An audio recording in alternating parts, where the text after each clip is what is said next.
Urganch shahrida 102 kvadrat metrli dükkan ijaraga beriladi yurtdoshlar. Urganch shahrining nerida bu? Sizlarga aylantirib tushuntiraman. Bu yerimiz Urganch dehqon bozori bo'ladi. 5 blokdan arka tomoni. Ko'ramaning chorrahasi, bu tarafimiz 9 tash tarafdan keladigan yo'l bo'ladi. Yine şurada xudo xolosa ijara beriladi. 102 kvadrat metr. 99'lik 562 1007. Şu mobilyaları çıkarsınlar. Az dükkanın işlerini göstermem sizlere.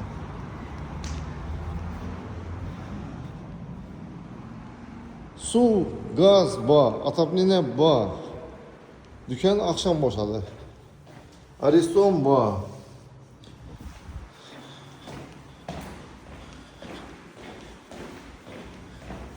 Kim hakkında olsa videonun pastında telefon numarayla kaldırırız. Gelin 10 milyon son pul icra hakkı. Ana gelişlerden yeri babamın başkası babamın premo öy yapma. Dükkan egesine çıkarsınlar güzeller.